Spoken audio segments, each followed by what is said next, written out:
ഇന്ന് ബുധനാഴ്ചയാണ് കേട്ടോ. ദേ സമയം 10:39. ഞാൻ മക്കളെ വിളിക്കാൻ വേണ്ടി സ്കൂളിൽ വന്നിരിക്കുകയാണ്. അപ്പോൾ എല്ലാവരും ഓർക്കും വൈകുന്നേരം 4 മണിക്കല്ലേ വിളിക്കുന്നതെന്ന്. പക്ഷേ ഇന്ന് എന്താ നേരത്തേന്ന്.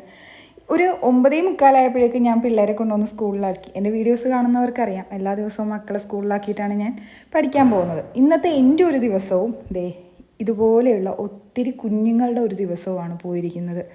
അവർ എല്ലാ ദിവസത്തെയും പോലെ ഒരുങ്ങി സ്കൂളിൽ വന്നിരിക്കുകയാണ്. പക്ഷേ എന്ത് ചെയ്യാനാണ്, പഠിപ്പ് മുടക്കാണിന്ന്. എന്തിനു വേണ്ടി ഏത് പാർട്ടി എങ്ങനെ നടത്തിയാന്ന് എനിക്കറിയില്ല. രാവിലെ എഴുന്നേറ്റ് ഇതുപോലെ മടി പിടിച്ചിരിക്കുന്ന കുട്ടികളെ എന്ത് കഷ്ടപ്പെട്ടായിരിക്കും ഓരോ മാതാപിതാക്കളും ഒരുക്കി സ്കൂളിൽ കൊണ്ടേയാക്കുന്നത്.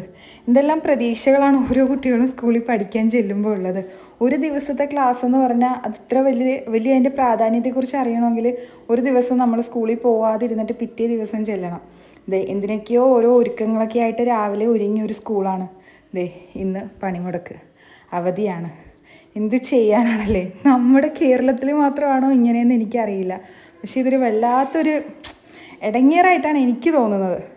ഓരോ ദിവസവും എത്രയോ കുട്ടികൾ വന്നിരിക്കുന്ന സ്കൂളാണ്. പണിമുടക്കെന്ന് കേട്ടാൽ കുട്ടികളുടെ എണ്ണവും കുറയും. ഇതുപോലെ ഇതെല്ലാം പ്ലാനിങ്ങിൽ ചെയ്ത പരിപാടിയാണ്, അതും ക്യാൻസലായില്ലേ.